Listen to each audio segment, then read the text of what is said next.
Assalamualaikum warahmatullahi wabarakatuh. Apa kabar Bapak Ibu semuanya? Mudah-mudahan selalu dalam kondisi yang sehat walafiat. Amin.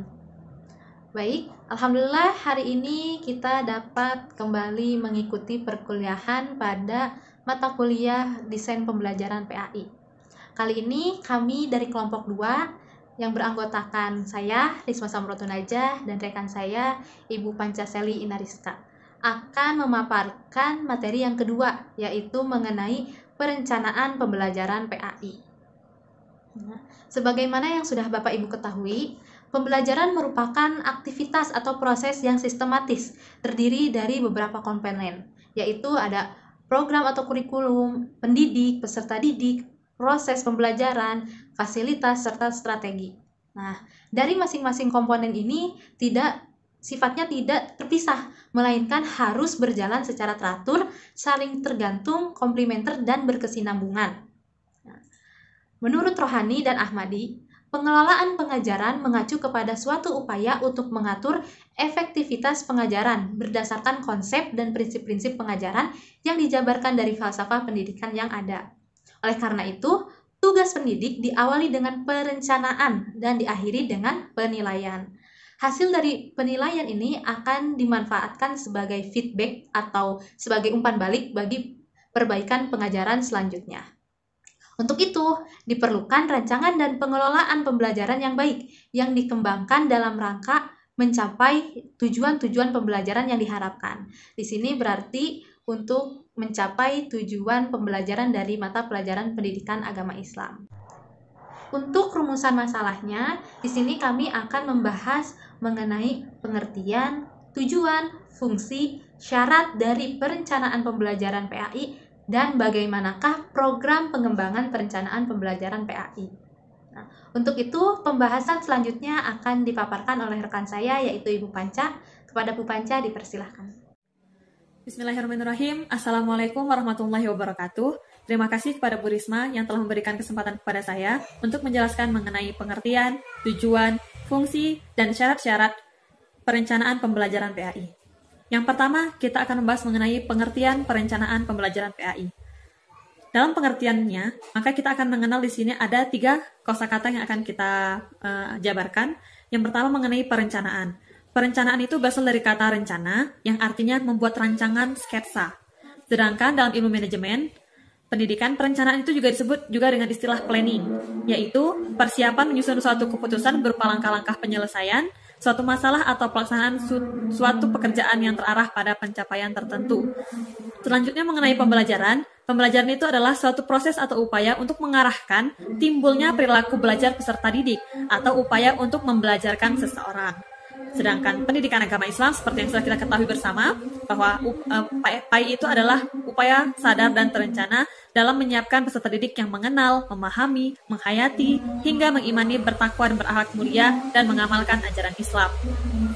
Oke, maka dari ketiga penjelasan tersebut akan kita rangkum menjadi satu. Sebenarnya apa itu perencanaan pembelajaran pendidikan agama Islam? Yang dimaksud dengan perencanaan pembelajaran pendidikan agama Islam adalah suatu persiapan untuk melaksanakan aktivitas pembelajaran dengan menerapkan prinsip-prinsip pembelajaran serta melalui langkah-langkah pembelajaran perencanaan itu sendiri, yaitu dengan pelaksanaannya dan penilaiannya dalam rangka pencapaian tujuan pembelajaran PAI.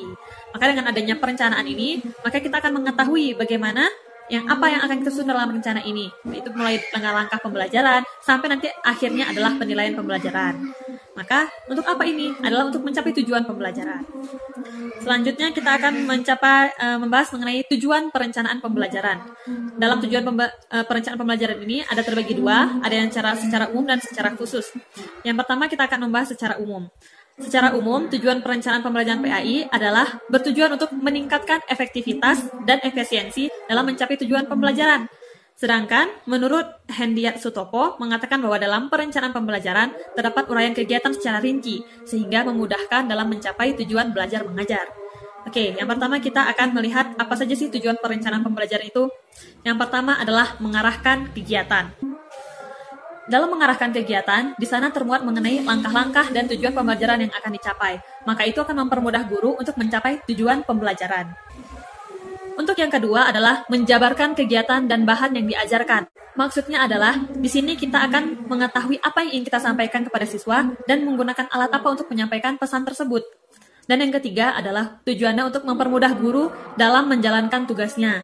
Ketika guru sudah mengetahui bagaimana langkah-langkah, bagaimana tujuannya, bagaimana strategi, bahan, dan lain sebagainya, maka ini akan mempermudah guru dalam menjalankan tugasnya. Guru tidak bingung dalam saat sewaktu ingin mengajar, jadi dia sudah tahu bahwa tujuan hari ini misalnya ingin mengajarkan tentang praktek sholat. Maka apa harus bahan yang dilakukan, apa aja, kemudian dan sebagainya itu sudah tersusun dimulai dari perencanaan pembelajaran. Selanjutnya yang keempat adalah mengatasi keterbatasan waktu dan fasilitas belajar.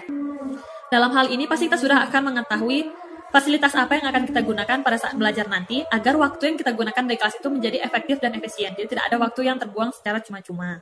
Selanjutnya adalah evaluasi program. Dalam evaluasi program ini berarti kita akan mengetahui sebenarnya program-program yang setelah dibuat sebelumnya itu apakah berhasil atau tidak. Jika tidak, maka kita akan memperbaiki supaya lebih bagus lagi. Sedangkan yang sudah berhasil, maka kita akan mengupgrade lagi. Jadi apa yang harus ditambahkan lagi supaya program kegiatan menjadi lebih bagus dan lebih efektif. Dan yang terakhir adalah revisi program. Dalam revisi program ini, kita akan mengetahui program kedepannya nanti sebagai gambaran. Ketika ada kelemahan-kelemahan, tadi seperti yang disebutkan dalam evaluasi, maka kita akan bisa merevisinya, sehingga kita bisa menggantinya atau menambahkan sesuatu supaya program itu menjadi lebih bagus. Dan revisi ini merupakan salah satu bagian terpenting dari tujuan perencanaan pembelajaran PAI. Selanjutnya kita akan membahas mengenai fungsi perencanaan pembelajaran PAI. Fungsi dari perencanaan pembelajaran PAI ini adalah sebagai pedoman dasar dalam melaksanakan kegiatan pembelajaran agar tercapai tujuan pembelajaran yang telah ditetapkan tadi oleh guru. Maka akan mendapatkan suatu kualitas mengajar yang baik. Maka secara khusus di sini ada 8 bagian fungsi dari perencanaan pembelajaran PAI. Kita akan bahas yang pertama adalah fungsi kreatif. Apa yang dimaksud dengan fungsi kreatif ini? Maksudnya adalah ketika dalam pembelajaran dengan menggunakan perencanaan yang matang, maka akan dapat memberikan feedback yang dapat menggambarkan berbagai kelemahan yang akan terjadi.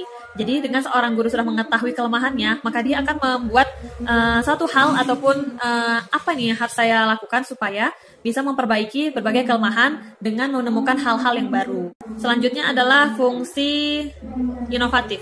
Fungsi inovatif ini maksudnya adalah hanya akan muncul seandainya kita memahami adanya kesenjangan antara harapan dan kenyataan. Maksudnya itu apa? Maksudnya adalah kesenjangan itu hanya mungkin dapat ditangkap manakala kita memahami proses yang dilakukan secara sistematis.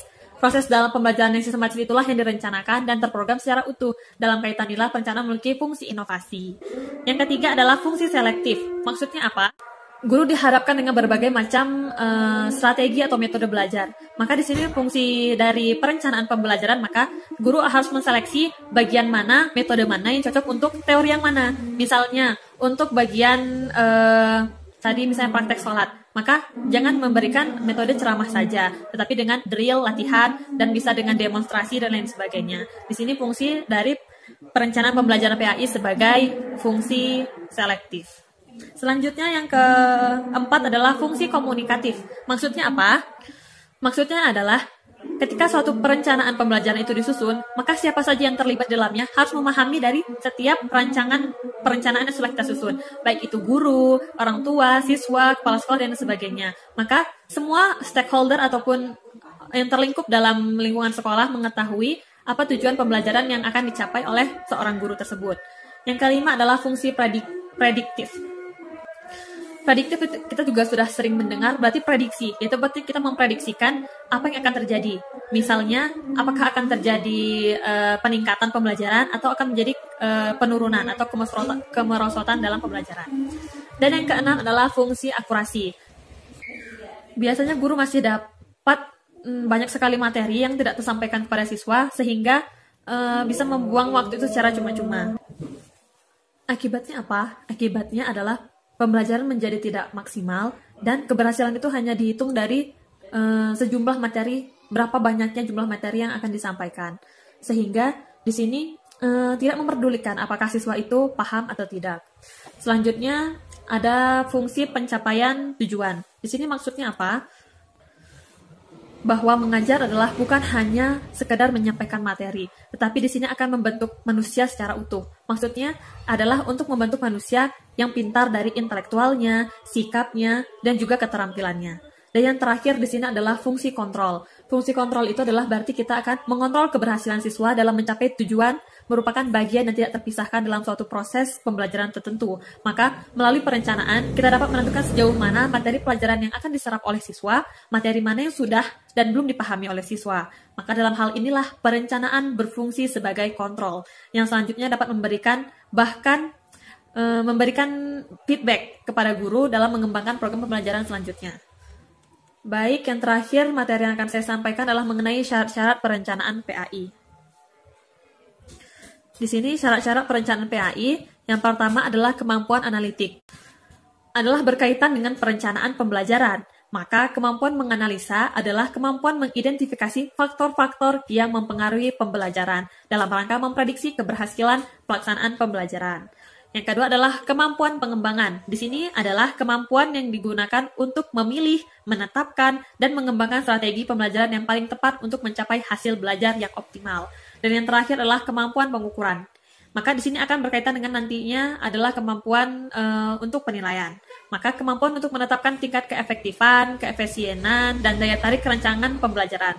Maka kemampuan ini meliputi kegiatan memilih, menetapkan, dan mengembangkan alat ukur yang paling tepat untuk mengukur pencapaian tujuan atau indikator. Materi saya cukup sekian. Selanjutnya akan saya kembalikan kepada Ibu Risma. Kepada Ibu Risma saya persilahkan. Baik, terima kasih. Untuk pembahasan berikutnya yaitu mengenai pengembangan program perencanaan. Seperti yang sudah dijelaskan, perencanaan pembelajaran pada dasarnya adalah proses menerjemahkan kurikulum yang berlaku menjadi program-program pembelajaran. Ada beberapa program yang harus dipersiapkan oleh guru sebagai perencanaan, yaitu program penyusunan alokasi waktu, program tahunan, program semester, silabus, dan program harian atau RPP. Baik, yang pertama yaitu menentukan alokasi waktu. Nah, menetapkan alokasi waktu merupakan langkah pertama dalam menerjemahkan kurikulum. Nah, alokasi waktu ini pada dasarnya adalah menentukan minggu efektif dalam setiap semester pada 1 tahun ajaran. Rencana alokasi waktu ini berfungsi untuk mengetahui berapa jam waktu efektif dalam setiap semester pada 1 tahun ajaran yang dapat dimanfaatkan dalam proses pembelajaran. Hal ini diperlukan untuk menyesuaikan dengan standar kompetensi dan kompetensi dasar minimal yang harus dicapai sesuai dengan rumusan standar isi yang telah ditetapkan. Lalu, program yang kedua yaitu perencanaan program tahunan. Nah, program tahunan ini merupakan penetapan alokasi waktu 1 tahun ajaran untuk mencapai tujuan dari kompetensi dasar yang telah ditetapkan. Penetapan alokasi waktu ini diperlukan agar seluruh kompetensi dasar yang ada dalam kurikulum dapat seluruhnya dicapai oleh siswa. Kenapa program tahunan ini juga salah satu perencanaan yang penting? Karena sering ada beberapa kasus guru yang ternyata ketika di akhir tahun ajaran, targetnya tidak terpenuhi, mungkin ada materinya lah yang tidak tersampaikan, atau mungkin waktunya mepet sehingga memberikan materinya terkesan terburu-buru atau tergesa-gesa, sehingga kan otomatis akan mengakibatkan kepada siswa atau peserta didik tersebut. Nah, melalui penetapan alokasi program tahunan ini, semua itu tidak akan terjadi sebab guru telah mengestimasikan jumlah materi yang harus dikuasai dengan waktu yang tersedia, seperti itu. Lanjut, lalu yang ketiga yaitu rencana program semester. Nah, rencana program semester ini merupakan penjabaran dari program tahunan. Jika program tahunan disusun untuk menentukan jumlah jam yang diperlukan untuk mencapai kompetensi dasar, maka dalam program semester ini diarahkan untuk menjawab minggu keberapa atau kapan pembelajaran tersebut disampaikan kepada peserta didik. Nah, kapan pembelajaran untuk mencapai kompetensi dasar tersebut dilakukan. Ya, di minggu keberapa, di bulan apa, seperti itu, dari kompetensi dasar dan indikator pencapaian kompetensi yang sudah ditentukan. Lalu yang keempat ada silabus. Nah, silabus ini adalah rencana pembelajaran pada suatu atau kelompok mata pelajaran ataupun tema pembelajaran tertentu yang mencakup standar kompetensi atau kompetensi dasar, materi pokok, pelajaran, kegiatan pembelajaran, indikator pencapaian kompetensinya, dan penilaian. Dilihat dari komponen-komponen yang tadi yang harus dikembangkan, nah di silabus ini lebih aplikatif dibandingkan dengan program-program tahunan atau program semester, sebab di dalamnya menyangkut langkah-langkah nyata sebagai pedoman pembelajaran. Ya. Lalu yang terakhir ada rencana pelaksanaan pembelajaran atau sering kita kenal dengan istilah RPP. Nah, RPP ini menjadi pedoman bagi guru kelas ataupun guru mata pelajaran dalam melaksanakan pembelajaran sesuai dengan rambu-rambu yang ditetapkan. Guru harus memiliki perangkat pembelajaran yang cukup agar dapat menyelenggarakan pembelajaran dengan baik dan mencapai tujuan pembelajaran yang diharapkan. Nah, untuk pengertian RPP sendiri berdasarkan Permendikbud nomor 13 tahun 2014, RPP merupakan rencana pembelajaran yang dikembangkan secara rinci mengacu pada silabus, buku teks pelajaran, dan buku panduan guru. Nah, sedangkan berdasarkan pada Permendikbud nomor 22 tahun 2016, RPP adalah rencana kegiatan pembelajaran tatap muka untuk satu pertemuan atau lebih yang dikembangkan dari silabus untuk mengarahkan kegiatan pembelajaran peserta didik dalam upaya mencapai kompetensi dasar. Nah, dari sini guru berkewajiban menyusun rencana pelaksanaan pembelajaran atau RPP secara lengkap dan sistematis. Dengan demikian, pembelajaran akan dapat berlangsung secara interaktif, inspiratif, menyenangkan, menantang, efisien, dan memotivasi peserta didik untuk berpartisipasi secara aktif dan memberikan ruang yang cukup. Sedangkan untuk komponen-komponen RPP sendiri ada 3 dasar yang mendasari komponen apa saja sih yang harus ada pada RPP. Yang pertama yaitu berdasarkan Permendikbud nomor 103 tahun 2014. Di sini ada 8 komponen yang harus ada di RPP, yaitu yang pertama identitas, yang meliputi identitas sekolah, mata pelajaran, kelas, semester, dan alokasi waktu.